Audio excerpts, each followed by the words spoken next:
Kuda Nil atau Hippopotamus amphibius adalah salah satu hewan paling mengagumkan di Afrika. Dikenal dengan tubuh besar dan sifatnya yang tampak malas, kuda Nil sebenarnya adalah hewan yang sangat kompleks, dengan karakteristik unik yang jarang diketahui banyak orang. Hewan ini dapat mencapai berat hingga 1.500 kilogram untuk jantan, menjadikannya salah satu mamalia darat terbesar setelah gajah dan badak. Namun meski tubuhnya besar dan tampak berat, kuda Nil memiliki kemampuan luar biasa untuk berlari dengan kecepatan.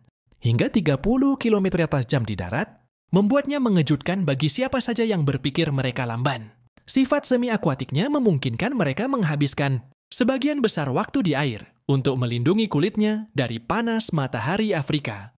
Fakta menarik tentang kulit mereka adalah bahwa kuda Nil tidak benar-benar berkeringat, tetapi mengeluarkan zat berminyak kemerahan yang sering disebut keringat darah.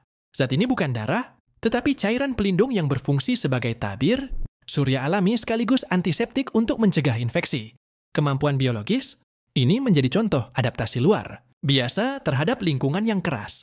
Meskipun terlihat tenang saat berendam, kuda Nil adalah salah satu hewan paling berbahaya di Afrika. Bertanggung jawab atas lebih banyak kematian manusia dibandingkan predator besar seperti singa atau buaya. Sifat agresif ini terutama dipicu oleh naluri melindungi wilayah dan anak-anak mereka. Saat merasa terancam, mereka dapat menyerang dengan gigi. Taring besar yang panjangnya bisa mencapai 50 cm cukup kuat untuk menghancurkan perahu kecil dalam satu gigitan.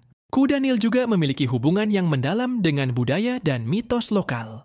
Dalam mitologi Mesir kuno, Dewi Tauret, yang melambangkan perlindungan ibu dan anak, sering digambarkan dengan kepala kuda Nil. Ini mencerminkan bagaimana masyarakat kuno mengagumi kekuatan dan sifat protektif mereka. Di sisi lain, dalam kehidupan modern, kuda Nil sering menjadi simbol dari kekuatan tak terduga, terutama karena kontras antara sifat fisiknya yang tampak jinak dan temperamennya yang ganas.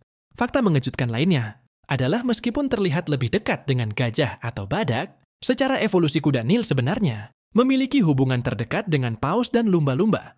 Kedua kelompok ini berbagi nenek moyang yang sama. Sekitar 55 juta tahun lalu, sebelum akhirnya berevolusi ke arah yang sangat berbeda. Satu tetap di darat, sementara yang lain kembali ke kehidupan air. Bukti hubungan ini bisa dilihat pada anatomi dan fisiologi mereka, seperti cara kuda Nil berkomunikasi menggunakan suara bawah air dan kemampuannya menahan napas hingga 5 menit saat menyelam. Nah, setelah membahas kuda Nil, kira-kira hewan apa lagi yang menarik untuk dibahas selanjutnya? Apakah hewan eksotis lainnya? Atau mungkin makhluk laut yang penuh misteri? Beritahu. Ya,